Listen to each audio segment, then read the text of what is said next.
Hi, Sarupa here from the soulagentblog.com and sarupashah.com, and I'm in La Herradura, which is in southern Spain. Now, some of you I know will be aware of this, that I'm kind of taking the leap and I'm leaving London. I'm going to come and spend a few months here and then see what happens, see where the world kind of maneuvers me and gets me to go. I've been really excited about this move, planning it, thinking about it, dreaming about it, and originally I thought I was going to move to France, but that door was just being closed at every kind of corner I was going into, so it was kind of obvious that at some point you have to think, okay, I'm hearing the messages, I'm getting clear that I'm not supposed to be in France, and Spain just opened up really, really easily and effortlessly and intuitively. It felt really right, as did the whole kind of leaving London.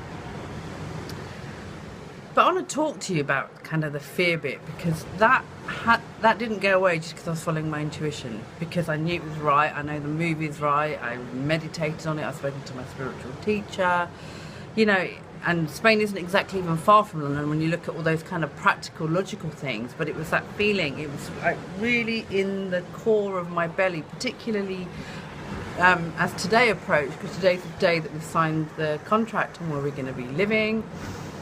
And it was a real, like, okay, you know, is this the right thing? And your mind is almost doing these explosions, and it's the same process when you're taking any leap. I remember the first time I signed the contract when I did my first workshop at the Ritz, you know, whether people came or not, the Ritz were going to charge me, you know, the same amount of money. It was written on the contract. There was no pulling out or anything like that. So it was like taking a leap and knowing that there were thousands that were going to be handed over whether people came or not. So this is kind of that same thing. So it doesn't have to be in business. It's in life. It's in any kind of area where you are doing something so radically different to your norm, and that mind goes into overplay. The body starts to kind of create that anxiety.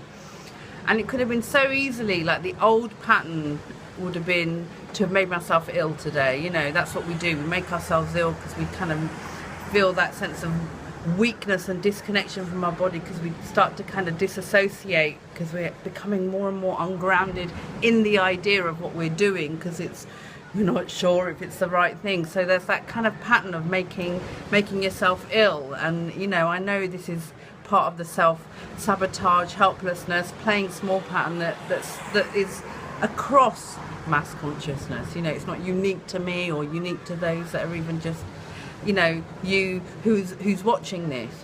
But I want to share, so I don't want to just talk about that bit, because I'm sure you can kind of get that feeling. Gay Hendricks calls it kind of excitement without breath.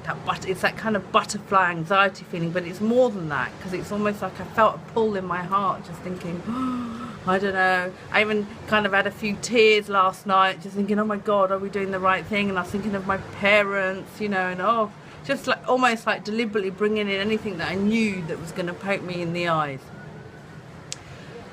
And it was the supermoon, of course, so there was a lot of watery energy being broadcast over the planet. So everything, you know, like, wow, everything is in such synchronicity. So I woke up this morning and just, you know, looking out, and you can probably just about see the view there. I mean, it's beautiful. This isn't where we're going to be actually living when we're living here. This is right on the beach front. I just thought it's so beautiful, you know, what's going on, but that body feeling and that sense of kind of tightness that was coming down from the throat to the chest was still there.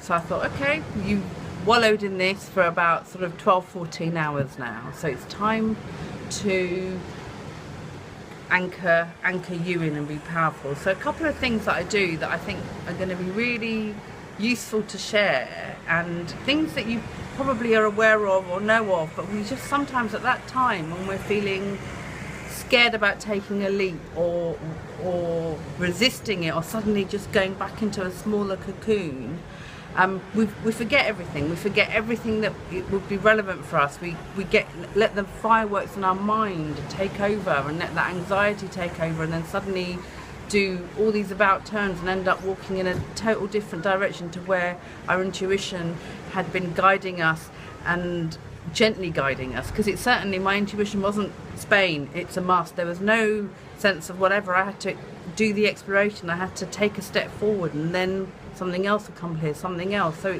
it's you know, intuition isn't just a steady stream of directive messages that you can either choose to follow or ignore. It's sometimes you have to move to get the next step and get the next step. So the thing that I do, okay, one is raw, and it's the month of Leo, and I'm a Leo. That's not the only reason I roar, but it's that belly roar. So it's you know, like that heavy lion breath breathing in yoga, and I just made that noise. Wasn't even planning on, and I did in this video. But it's that real from the belly, so you're making that connection. The second thing is grounding. So that is like when you're pulling the energy.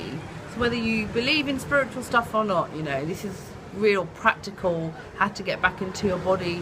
Just as if you're pulling down energy all the way down your body, out through your feet. If you're sat down, out through your feet, and just breathing in. So you're just coming back, you're pulling yourself back in. And the third thing is physical exercise. So, and I'm not a gym person. I'm not one to run up a mountain. I'm not one to, if I get in the ocean, I'd rather float or let the waves move me. I'm just one of these people. Physical exercise isn't my biggest passion in life, and nor will it ever really be. But it's going for that brisk walk and just really just getting the heartbeat going a little bit. So you're making that heart connection, you're freeing up. As it starts to move, the energy starts to shift around it.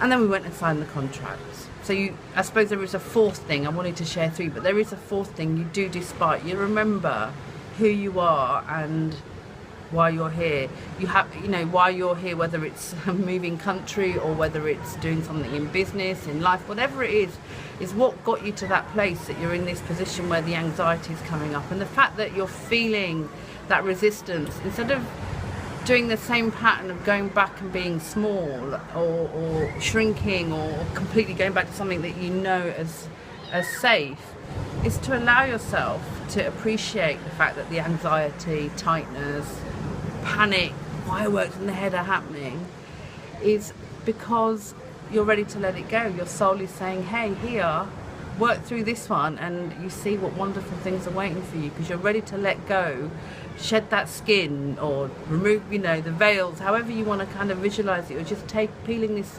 layer away that's like an armor that's just been weighting you down and stopping you from living your potential, experiencing, you know, the full abundance, and letting the world experience your full abundance, because every time you shrink back, you're not able to be in service. So this has been my little bit of service to you, and it's something that I really wanted to share. You know, it's not necessarily, hey, because I'm so intuitive or being successful in business, that every decision just comes like bang, I'm doing it.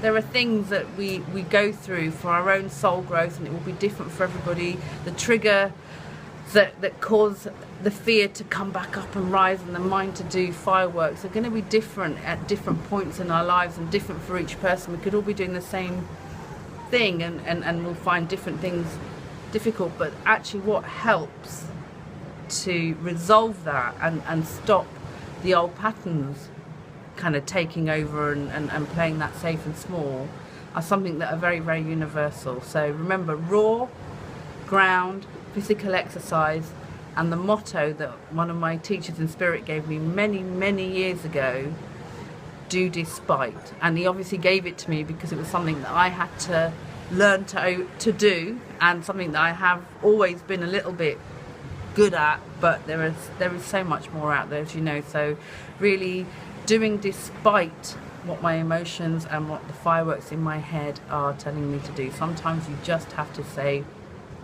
I'm doing this, even though it feels a bit funny, but remembering why, there's a greater joy and a greater service and a greater everything ahead of you. So I hope this has inspired you. If it has, please share this video, write your comments, share your stories, share your questions, anything you would wish in the comment section below. But until the next time, I wish you much love and adios for now.